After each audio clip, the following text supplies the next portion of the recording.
We are back on Unplugged with B-Flow. It's a Tikambe special, and on this show, I host your favorite local and international celebrities every Tuesday and Thursday.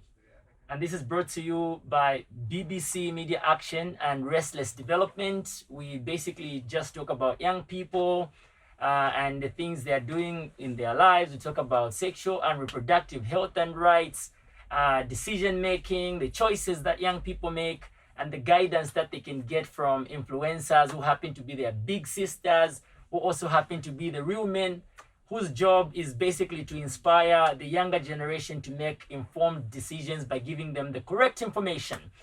So, my guest today is a singer, songwriter, a songbird renowned in Zambia and Africa for her live music, and she writes her own music, which is a unique aspect that you don't find on this part of Africa, especially when it comes to, you know, like female artists. Very few are writing music for themselves, but she is writing her own songs, and she's achieved so much in a very short period of time. Right now, she is one of the top 3 Zambian female artists. I think she's going to confirm it herself if she agrees with me or not.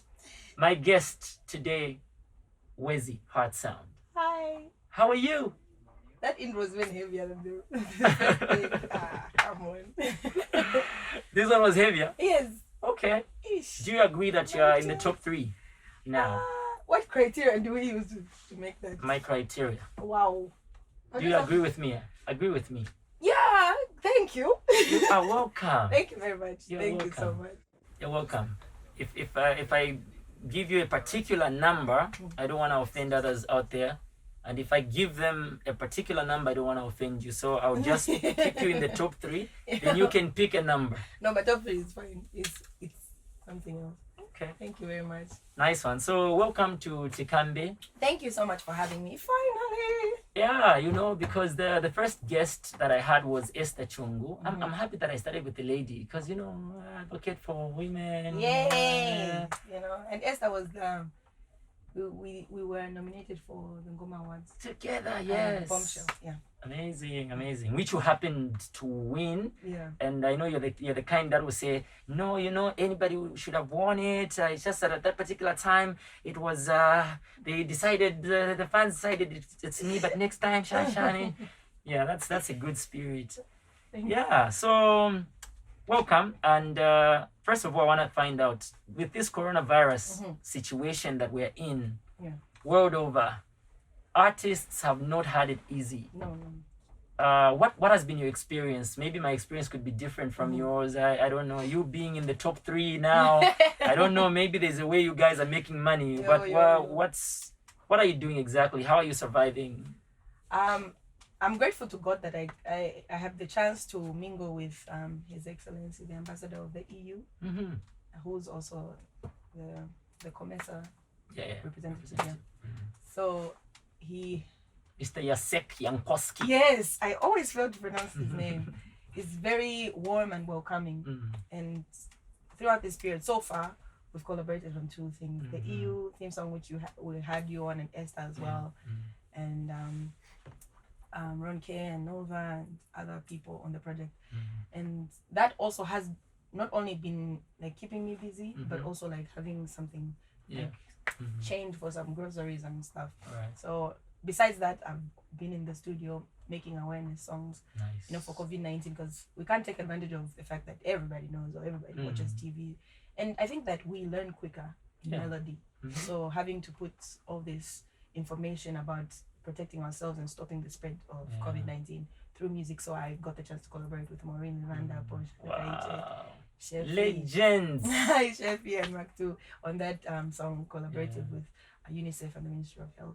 Amongst many other things, we had to create visuals and the song. I've been in studio. Yes. Here at Elation Entertainment. Nice one. And thank you for welcoming me here warmly. This is your home. You killed it. The show on Diamond TV. It was amazing. Thank you so Mom much. was like, she was dancing. Uh-oh. Yes. That's she scary. loves your music. Nice one. Thank you so much. How does it feel to collaborate with all these legends that you are interacting with? You are much on the younger side, not really by age, but in the industry. Yeah. And you found most of these artists that you are mentioning. You found them in the game. Yeah. How has it been?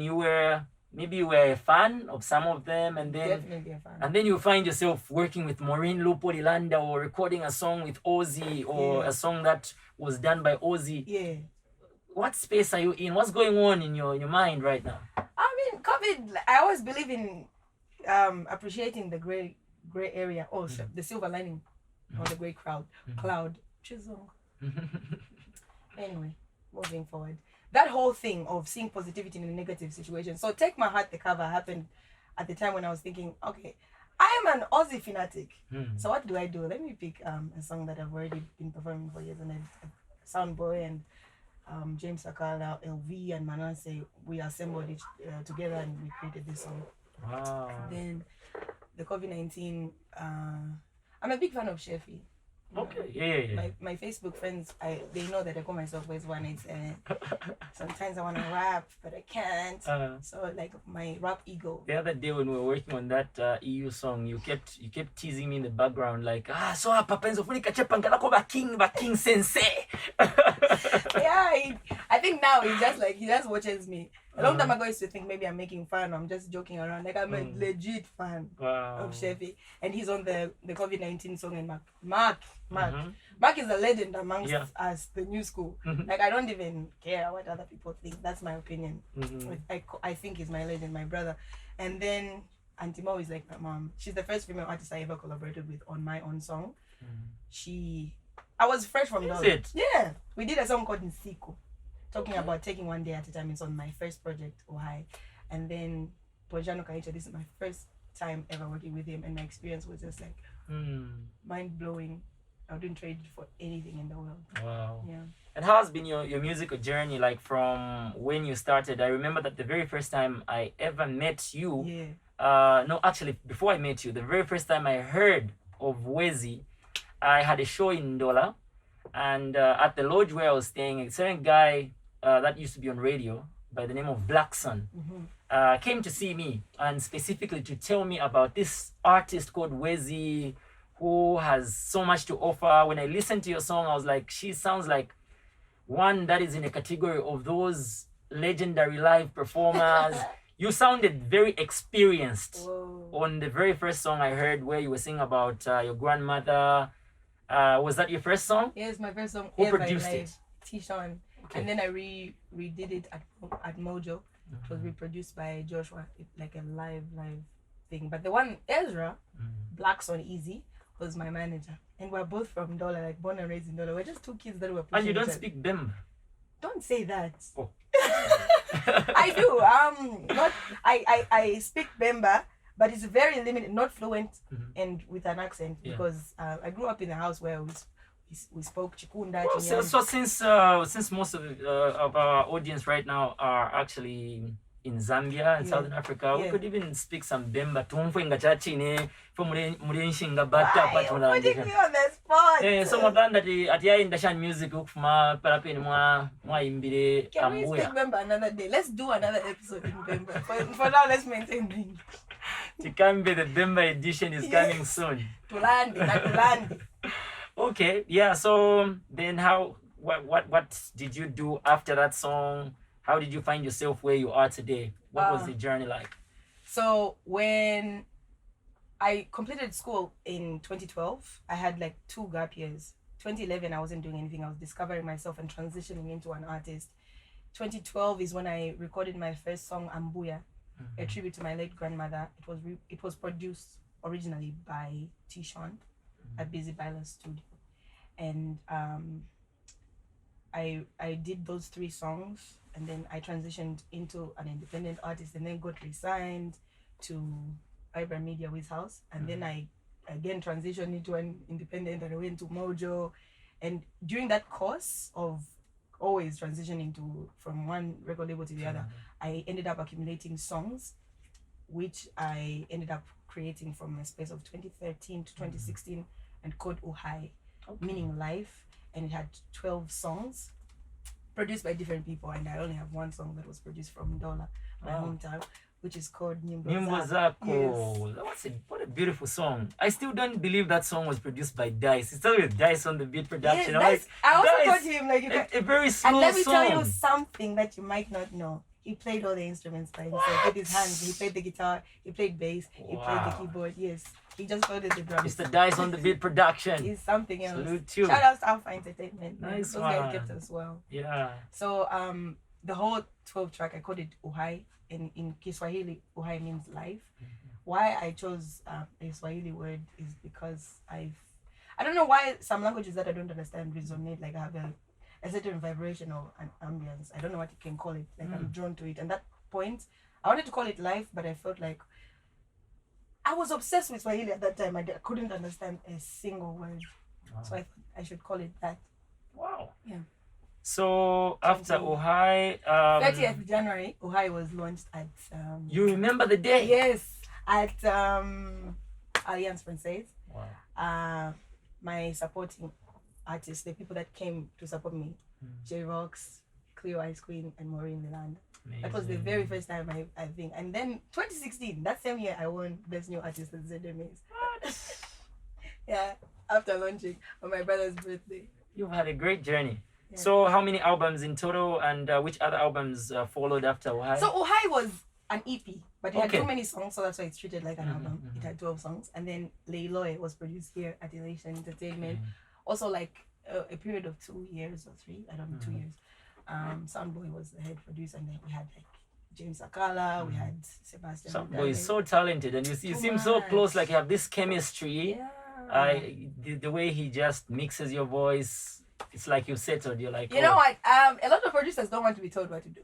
Mm-hmm. You know what I mean? And Soundboy, for me, is a person that understands that there's a line between being bossy and knowing what you want.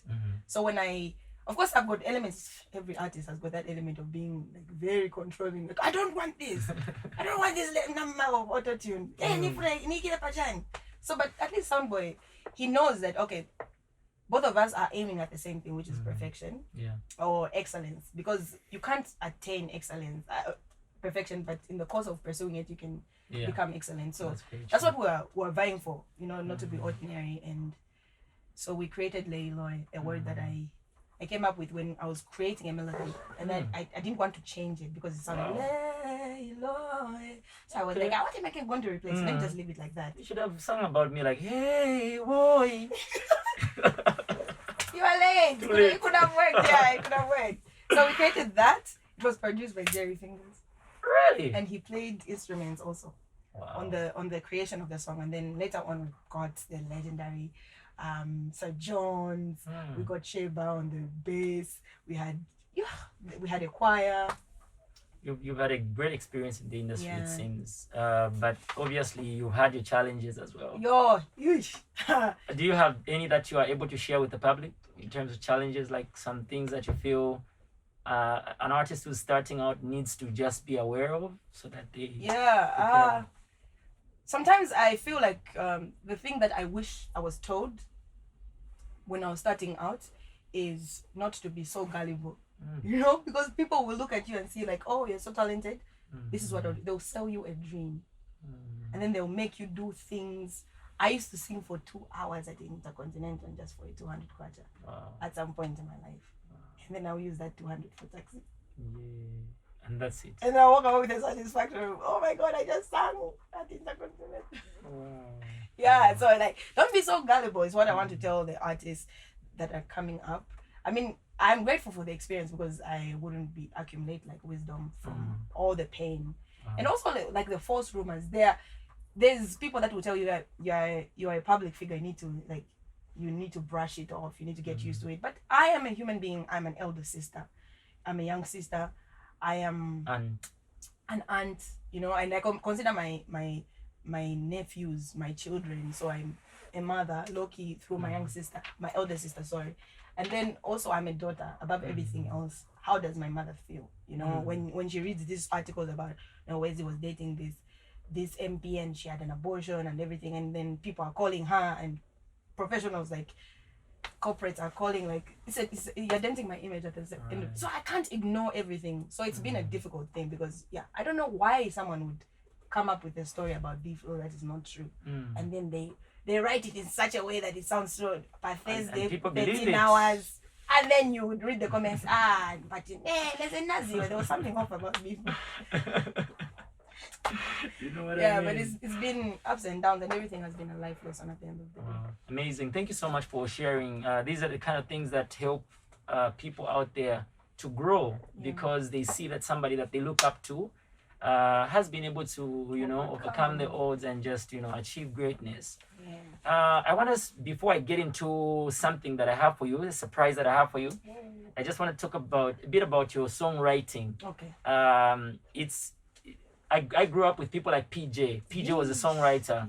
And a lot of female artists would ask him to write for them.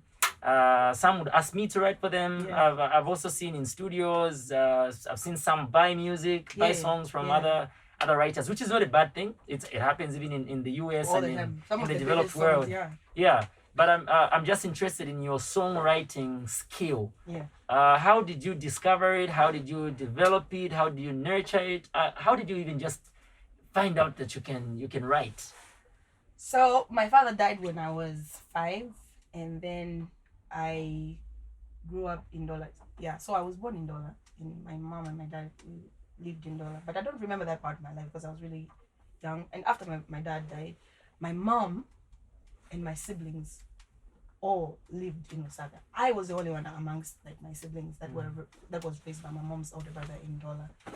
He's a great man. My mom's elder brother, shout out to him.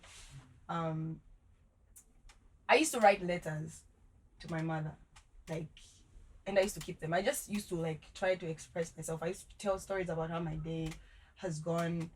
Sometimes I would be very sad about not being able. I used to feel like an orphan, to be honest with you, because all my friends would have PTA and all these other whatever things, and you'd find you love your uncle, but he's not your dad. You can actually feel it, he's not your dad. So I used to feel that. So I used to write letters and stories to my father, and then I used to believe that he was some star in the sky. I used to believe beyond every reasonable doubt. So I'd go and sing to him when I was really I don't know if it's 11 or something. It was just some sort of crazy where it was like an illusion that I created, and it used to comfort me.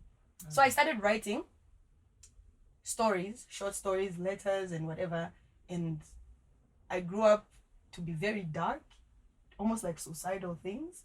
And I used to draw a little bit. And I used to be very obsessive as well. So I can tell you right now that I prefer writing songs to singing. Wow. Yeah.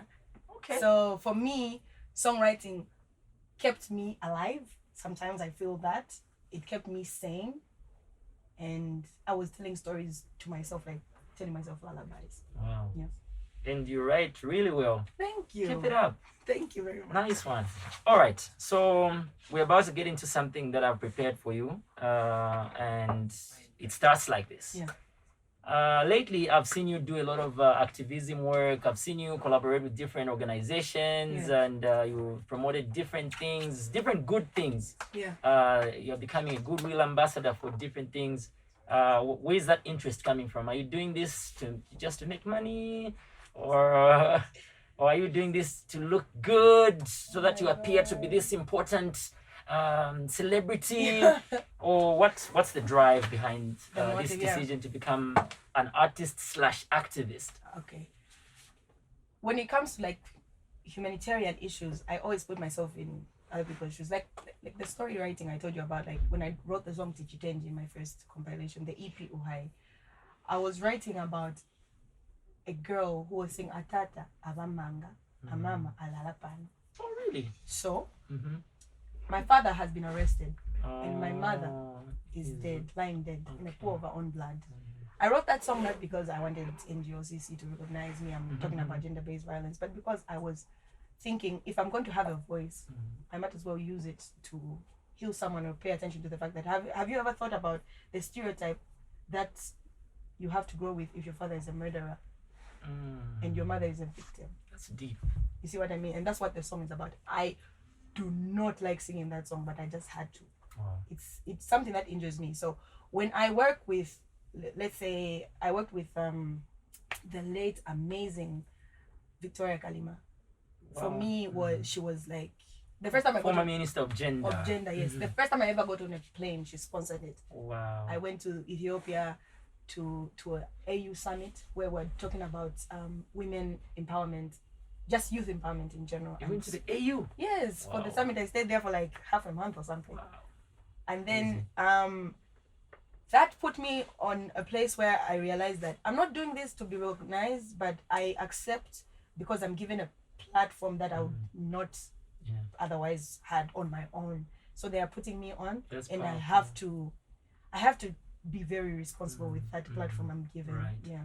And one truth is that in activism work, it's not about the money. Like people sometimes feel you're getting money, but actually maybe you're doing it for free. You're just volunteering. But you have to make it look good so that it's believable. Otherwise, nobody wants to look like, disappointed. You probably reject it. So you have to come dress for the part, and everybody thinks B-Flow is getting 10 billion. At the end of the day, you attract what you give. Nice. So when you become a billionaire, I feel like even with activism, you can't help people if you don't have.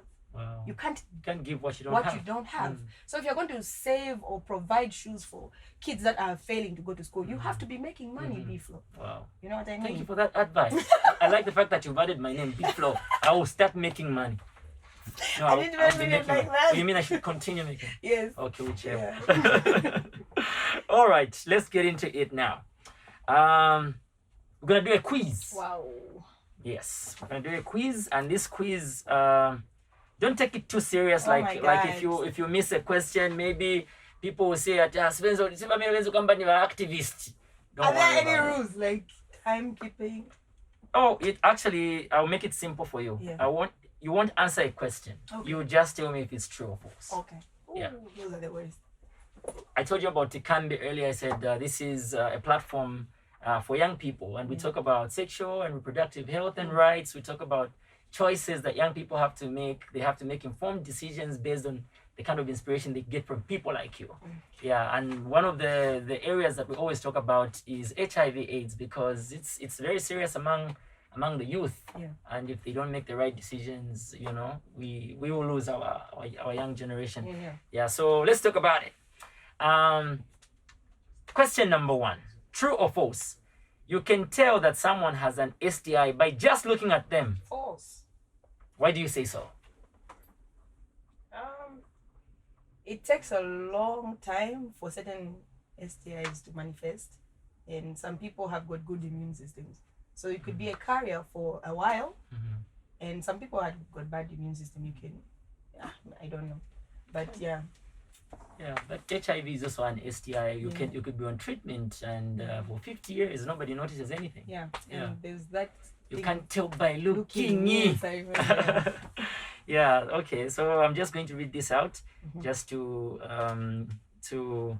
add to your point. There is no way to know by looking at someone, even if it's up close and personal, whether they have an STI or not. The only way to know for sure if a person has an STI is for that person to get tested.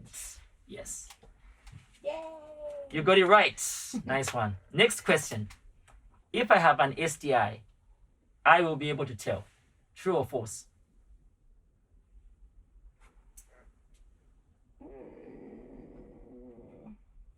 Not entirely. Okay. Not entirely, because there'll be a situation where, like I said, some of us have got, other people have got better immune system than others. So there are some people who would find that they can notice that their genitalia has got some weird situation going on with it, and others don't even have, like, they can stay maybe for even years not knowing. So it depends. That's a fair answer, actually. That's a fair answer. Some people with an STI will experience with an STI will experience symptoms, but most people who have an STI show no symptoms at all. This can be true for pretty much any STI out there. So the only way to know for sure if you have an STI is to get tested. Nice one. Next question. You can get an STI from giving or receiving oral sex. That's true. Okay. I won't ask you to explain. it's true that some STIs can be passed through giving or receiving oral sex. For example, if you are performing oral sex. Wow. Next question. What an example. Once you have been treated and cured of an STI, you cannot get it again. That's a lie. False. That's completely false. Why? I mean, it's like you're saying, if you get malaria and then you get cured, right? And then you go back home and you don't still sleep in a mosquito net and you don't do the right thing, you can never be bitten by mosquitoes. Like this. No. Good example. Yeah. Very good example. Even if you are completely cured of an STI, you can still get it again if you have sexual contact with someone who has it. Yeah. So you better learn that lesson. You've gotten all my answers correct. So all far, my so questions good. correct. So far, so good. Here's another one. Yeah. Wearing 2 condoms instead of 1 provides double the protection against STIs. That's true or nice. false? Wow. Wow. Your answer is correct. It's false. Wearing 2 condoms actually makes it more likely that both condoms will break. This is because the 2 condoms rub against each other, causing friction, which can lead to tearing of both condoms. Thank you so much for that graphic. In the case of condoms, 2 are not better than 1. The same is true for female and internal condoms. Don't use a female or internal condom with a male and external condom. What do you call that? That concoction. It doesn't even have a name. Yeah. All right, that's a correct answer. You cannot catch an STI from a toilet seat. True or false? You cannot? That's false. Okay. You can? I think so. Okay. Yeah. Justify your answer? I heard a story. Okay. Stories don't work here. It could This be is science. it could be science. Someone confided in me about how they contracted one from using a public toilet. Okay. Yeah. All right. So I don't know how true that story is, but I think it's true. It could be true. It's pretty much dependent on how much time someone took to get in there after the one who had an STI sat on that toilet seat. It's pretty much a common myth. Yeah.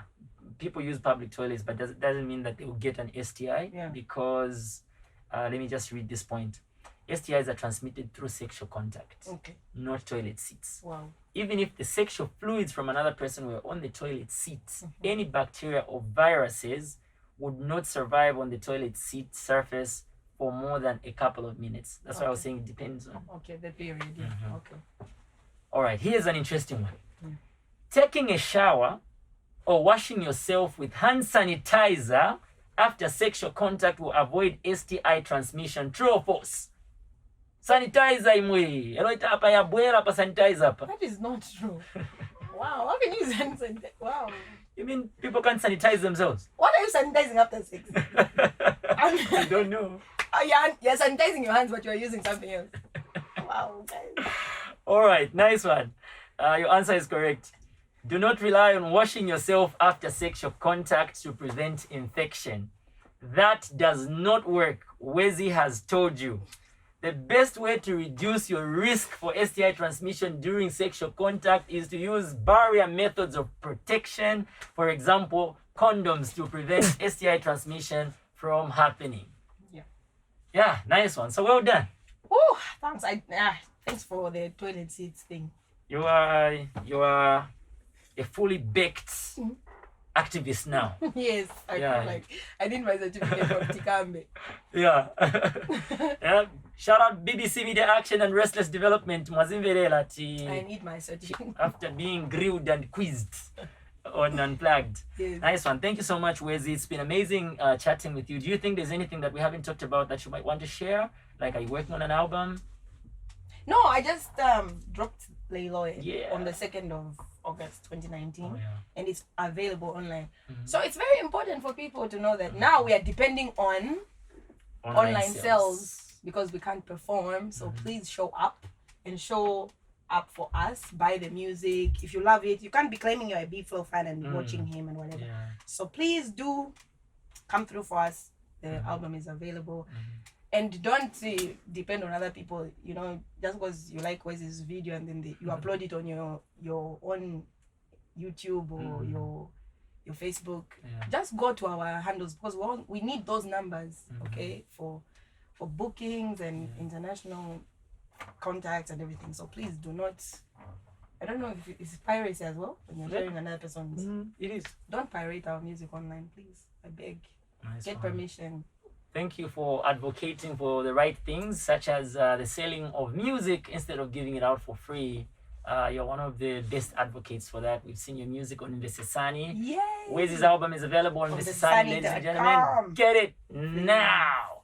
All right, and talking about Wezi's music, Wezi is going to give us some music right now. And you know she's experienced when it comes to live music, so you're going to enjoy this acoustic session. What song would you like to sing for me? Oh, sorry, for us. The one I did with Dice. Nimbo Zako. Yes. So the members say Nimbo. But you say Nyimbo? Yes. Nyimbo. Yes. Okay. What one that Nyimbo? Yes. Olwimbo. Yes. Nganilumo Olwimbo. I had a Nimbo Zako challenge that was started by Sounders on Facebook. They were literally like, you can even tell like, this person is paying by Nimbo. Oh, so you want us to sing Imbani? Yeah. Guys, if I'm singing in Bonga, I have to sing Chonga. If I'm singing in Bemba, this guy made me sing in Bemba for like what? There was Ushewe Chinshiwala Churilawe. I don't even know how to, but I was there, not mispronouncing your language. So yeah, you better say Nyimbo. Okay. So nifuna uimbe nyimbo zako. Nifuna utiimbileko. Paso. With the guitarist Kennedy Sakala. Yay! One of the best we have in this country. One of the best session musicians and also live musicians because he does in the band and he plays for us in the studios. Thanks to BBC Media Action and Restless Development. Thanks to the production team. Mr. Evans. Thanks to Mr. Anel Sakala. Big up Soundboy. Big up Terence. Zelipa, Patricia in the background. We salute you all. And we're signing off with Wezi's Nyimbo Zako. Imba nyimbo yako, nyimbo zako. Thank you. Yeah. I almost did it. I did it once. It was a fluke in the studio. Sing along to that. Okay. Yeah.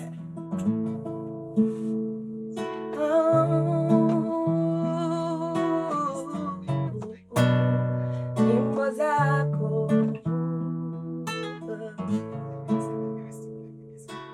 I am a dreamer. Nakulile mufila mbaelo nensoni. I'm a silent voice in a crowd breaking through. I'm speaking out. Here goes. Katipali chintu. Chubabisha. Ni mawiyoni chimfa. Yokuti sininga sichingilise. Katipali chintu. Chubabisha. Ni mawiyoni chimfa. Nukalila kuziuja. Imba nyimbo zako. Akuwe ulavira. Usankale na mwezo mtima wako zimbishe. Nyimbo zako ayakine onikonda. Kumasoni langisha. Nukonda bantu bonse. Si bonse wanikonda ine. Soni pasa tawi. Yobalangija mutima wangu ne. Kalila kuziuja. Ayakine onikonda. Kumasoni langija. yukonda abantu bose sibonse bonikonda ine soni pasantawi yobalangija mutima wangu ne nunkalila kuziuja iye imbani mbozako bakumwe ulabila usankale na mwezo mumtima wako timbishe nimbo imbani nimbo zako bakumwe ulabila usankale na mwezo mumtima wako timbishe nimbo zako. Vantu vaimba guys. Muntu vaimba mungati mverera CD. Mungati, yeah, that's why we have to buy your album. Those that haven't bought, I already have a copy. I got a. Thank you so much, Ken. That was unrehearsed, by the way. Yeah. Ken. That was nice. Mr. Kennedy Sakala hiding in the background. Yeah. Yes. It's been an amazing show. Thank you so much, Wezi, for such a wonderful performance. So much for having me, such a great host. Yeah, and study journalism from now on. That was my childhood dream. Yeah. But I'm only doing 10 episodes. Maybe BBC. After this, it's just about it's like maybe I'm pitching for a job. Yes, up and up after this. 120 series. Take up space. Do your thing. Wezi, thank you for being my guest today. Guys, thank you for tuning in, and remember to invite others to like the Tikambe Natulande Facebook page. Continue interacting with us and asking those questions about your sexual and reproductive health and rights, and we'll give you the answers immediately. Thank you so much. We salute you. Tune in again next Tuesday for the next edition of Unplugged with B-Flow, live on Tikambe with my next guest, who happens to be you'll find out later. Thank you.